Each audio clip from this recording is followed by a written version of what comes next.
Hello बच्चों, आज हम रेल परिवहन के बारे में पढ़ेंगे। परिवहन के जो तीन भाग आपको बताया गया था, सड़क परिवहन, रेल परिवहन और पाइपलाइन परिवहन।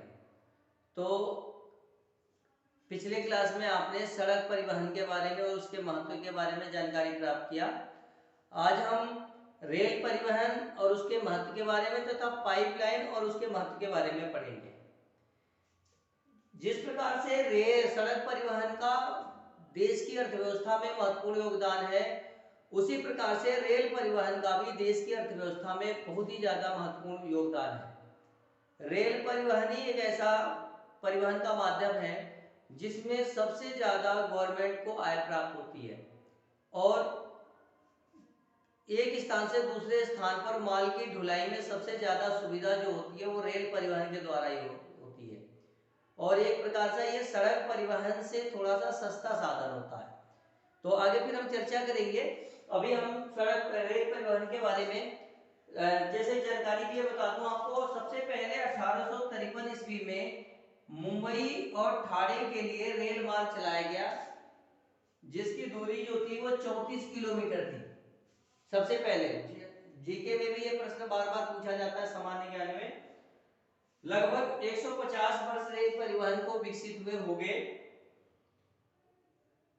रेल परिवहन का जो मार्ग है वो लगभग 1,15,000 किलोमीटर लंबा जो लाइन रेल का बिछा हुआ है। पूरे रेल सिस्टम को 17 जोन में डिवाइड किया गया है।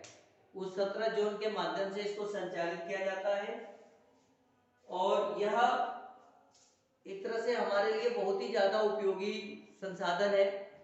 इसमें थोड़ी सी बाधाएं आती है कि जो पर्वतीय क्षेत्रों में रेल मार्ग का परिवहन संभव नहीं होता और इसी तरह से पठारी भागों में भी रेल परिवहन और रेल लाइनों को बिछाने में थोड़ी सी समस्या आती है या ठीक तरीके से इसमें डेवलप नहीं हो पा सकता।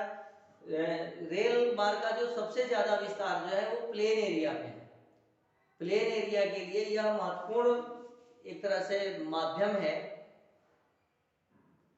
उसी प्रकार से पाइपलाइन भी एक परिवहन का एक महत्वपूर्ण माध्यम है।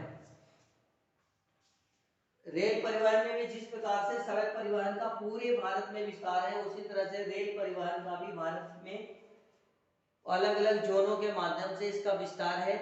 बुक में मानचित्र दिया हुआ है, उस मानचित्र के माध्यम से इसको देखने का प्रयास करेंगे और इसको समझने का समझेंगे।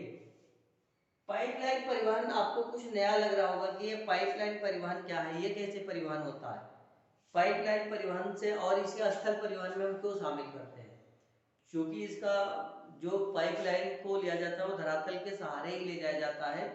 आपने देखा होगा कि जितने भी सारे अब हर जगह पाइपलाइन की व्यवस्था हो, चाहे बिजली की तार को जमीन के अंदर बिछा के पाइप के अंदर रख के उसको एक स्थान से दूसरे स्थान पर तार को बिजली को पहुंचाया जा रहा है, लेकिन बिजली का तात्पर्य यहाँ से इसमें तो वायर के माध्यम से हम जमीन पर जाते हैं। जितने सारे तरल पदार्थ है जिसमें आपका जल है, खनिज तेल है, गैसेज है, इसको हम पाइपलाइन के द्वारा ही परिवहन करते हैं। आपने शहरों के रूप में शहरों में सबसे ज्यादा पानी की व्यवस्था को डिस्ट्रीब्यूट करने में जो एकमात्र माध्यम है वो पाइपलाइन ही है।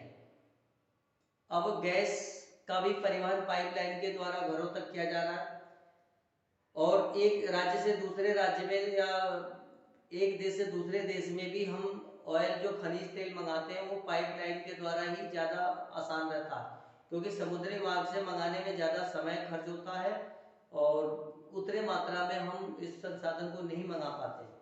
पाइपलाइन के द्वारा हम जितनी मात्रा में चाहिए और कम समय में यह हमारे पास उपलब्ध हो सकेगा। तो इस प्रकार से यह पाइपलाइन जो है ये भी देश की अर्थव्यवस्था में और रेल परिवहन दोनों देश की अर्थव्यवस्था में एक तरह से अपना महत्वपूर्ण भूमिका निभाने वाले हैं। रेल परिवहन सड़क परिवहन की अपेक्षा बहुत ही सस्ता साधन है। यह बस ये इसमें थोड़ी सी कमी यह है कि यह हर जगह पहुंचनी है, यहां तक हमें पहुंचना पड़ता है। यानी रेल की पटरियां घर तक तो बिछ नहीं सकती, वो एक निर्धारित स्थान पर बिछाई जाती हैं और ये सारे ट्रेन रेल के पटरियों के माध्यम से ही चलते हैं। तो बस थोड़ी सी प्रॉब्लम है, लेकिन फिर भी यह अन्य मामलों में जहां तक इसकी मतलब इसका विस्तार है वहां तक यह देश की अर्थव्यवस्था को आगे बढ़ाने में महत्वपूर्ण भूमिका निभाता है।